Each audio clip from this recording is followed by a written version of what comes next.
Strongest when everyone agrees, but when every voice is heard and treated with respect.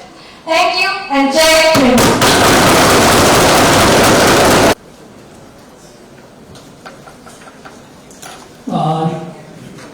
Requesting you guys to can we have Shauna Jane as the next nominee?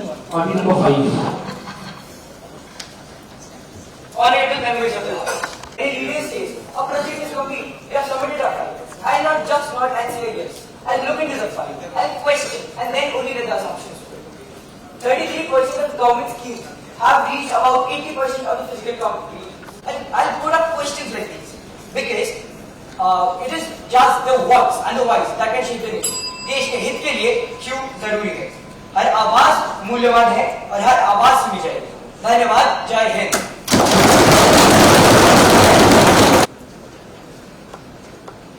Next speaker nominee is Sentimora Longkumar, party number. And for you all, not just to ask for your votes, but your trust. I am from Surat, representing party number 3, that is People's Party of India. I believe that speaker का role सिर्फ आप सबको डांटना नहीं है. It's a way to give you platform. मुझे आप सब अपना भाई बहन अब भाई समझिए. On the opposition, if I am elected, I will maintain discipline with respect, encouraging healthy debate without allowing disorder, ensuring that the discussions are remain focused. Thank you.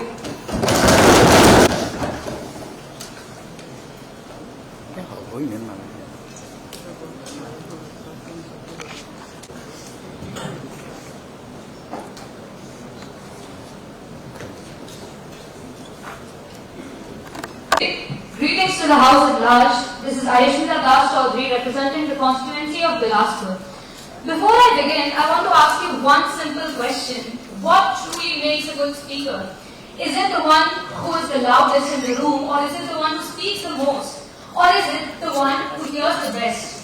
More বিশ্বাস এজন speaker আটাইতকৈ ডাঙৰ গুণ ক্ষমতা নহয়, and organizing multiple events in the past, I have learned one thing. It is that a leader's most important rule is. Thank you so much, all the speaker nominees. So we have 8 speaker nominees. Aditya, do we have the link ready with you?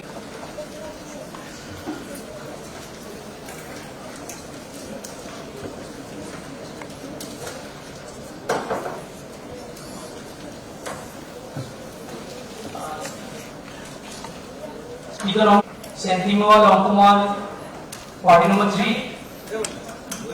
Ghanishtha Rahmani, party number 4.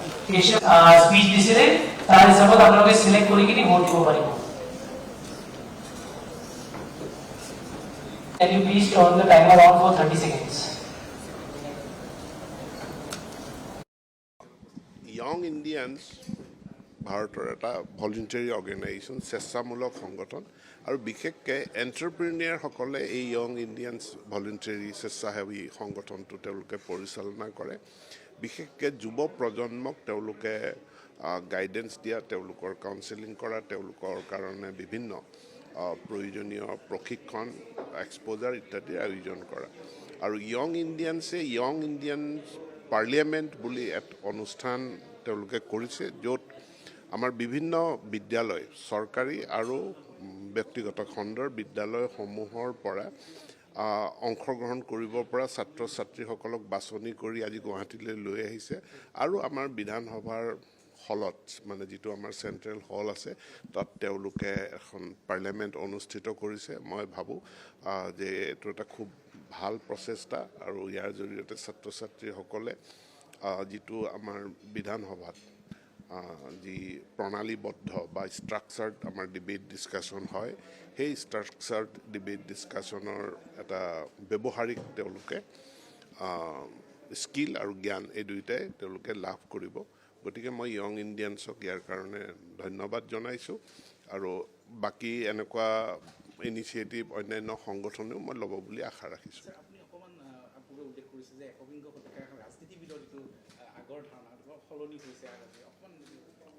চাওক, এতিয়া আমাৰ ইয়াত বিধানসভা হৈছে, আগৰ নিচিনা এজাপ এজাপ কাগজ বিধায়কসকলক দিয়া নহয়.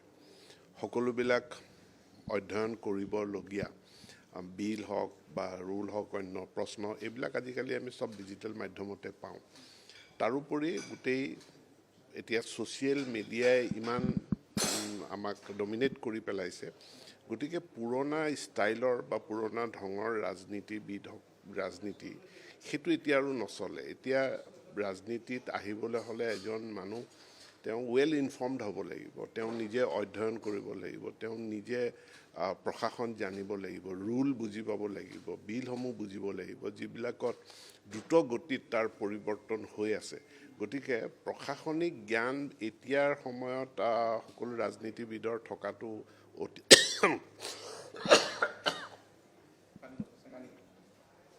অতি প্ৰয়োজন আৰু টেকন'লজি শিফ্ট হোৱাৰ কাৰণেও বহুত কথা বতৰাৰ পৰিৱৰ্তন হৈছে গতিকে এতিয়া এই 21st চেঞ্চুৰীত ৰাজনীতি কৰিবলৈ অহা মানুহ অধ্যয়নশীল হোৱা আৰু বিভিন্ন বিষয়ত তেওঁলোক প্ৰশিক্ষিত হোৱাটো অতি প্ৰয়োজন আৰু বিধানসভাই বিভিন্ন প্ৰশিক্ষণৰ নতুন যিসকল বিধায়ক আহিছে তেওঁলোকৰ কাৰণে বহুত প্ৰশিক্ষণৰ ব্যৱস্থা কৰিছে আৰু এই যিটো মই কৈছোঁ যে ষ্ট্ৰাকচাৰ্ড ডিবেট এণ্ড ডিছকাশ্যন এইটো আমাৰ সৰুৰ পৰা সকলো ছাত্ৰ ছাত্ৰীয়ে শিকাটো প্ৰয়োজন তেওঁলোকক জনোৱাটো প্ৰয়োজন চিঞৰ বাখৰ কৰাটো নহয় আমি ষ্ট্ৰাকচাৰ্ড ডিবেট ডিছকাশ্যনত অংশগ্ৰহণ কৰিব জানিব লাগিব কেৱল বিধানসভা লোকসভা বুলি নহয় অন্যান্য মঞ্চতো আমি খুব এই ষ্ট্ৰাকচাৰ্ড ডিবেট ডিছকাশ্যনত পাৰ্টিচিপেট কৰিবলৈ আমি জানিব লাগিব এটা সময় আছিলে মুকলি সভাত একোজন বক্তাই 1.5 ঘণ্টা ভাষণ দিয়ে আজিকালি 1.5 ঘণ্টাৰ ভাষণ কোনেও নুশুনে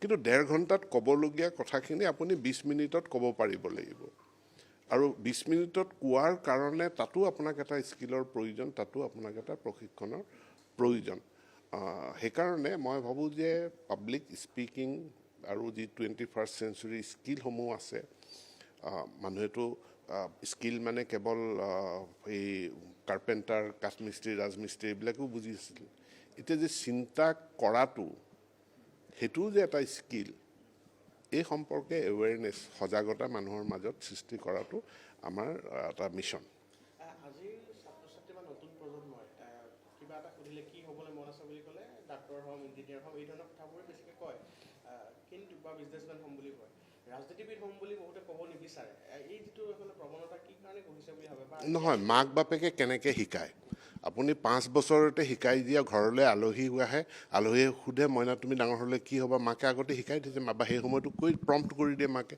যে ডক্টৰ হ'ম বুলি কওঁ এই যে ডক্টৰ হ'ব ইঞ্জিনিয়াৰ হ'ব সেইটো ল'ৰাটো বা ছোৱালীজনীৰ এম্বিশ্যন নহয় সেইটো মাক বাপেকৰ এম্বিশ্যন মাক বাপেকে নিজৰ ল'ৰা ছোৱালীক কি কৰিব বিচাৰে ইয়াক ছাৰ্ভিটিউড বুলি কয় যিটো উচিত নহয় আমি ল'ৰা ছোৱালীক এক্সপ'জাৰ দিয়া উচিত আৰু তেওঁলোকে তেওঁলোকৰ ইচ্ছা অনুযায়ী তেওঁলোকৰ ভাল লগা বেয়া লগা অনুযায়ী নিজৰ কেৰিয়াৰটো বাছি ল'ব আৰু সেই স্বাধীনতা মই ভাবোঁ যে আমি ছাত্ৰ ছাত্ৰীসকলক দিয়া উচিত আৰু মইতো বহুত ল'ৰা ছোৱালী স্কুলত গ'লে মহাবিদ্যালয়ত গ'লে বহুত ল'ৰা ছোৱালী মই শুনিয়ে লগে পাই থাকোঁ আৰু যে বহুতৰ পৰা মেছেজো পাওঁ যে আমি কেনেকৈ ৰাজনীতিলৈ আহিব পাৰিম আপোনালোকৰ হাতত যিটো তথ্য আছে এই তথ্যটো একেবাৰে ভুল মিছা এতিয়া বহুত মানুহে হিমন্ত বিশ্ব শৰ্মা হ'ব বিচাৰে এইটোৱে তেওঁলোকৰ সপোন বহুতে নিজৰ MLA এজন হ'ব বিচাৰে কেনেকৈ MLA এজন হ'ম গতিকে মই ভাবোঁ যে এইটো খুব ভাল কথা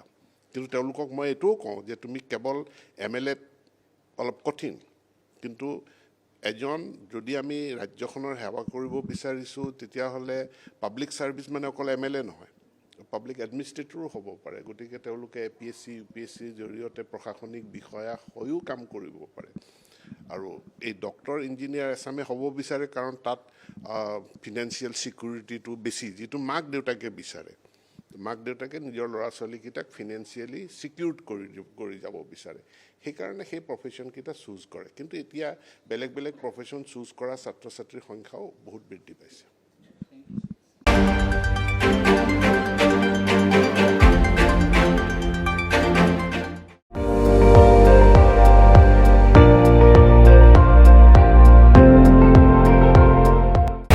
আপুনি চাই আছে ND24 সৰ্বশ্ৰেষ্ঠ নহয় সৰ্বোত্তমৰ দৌৰত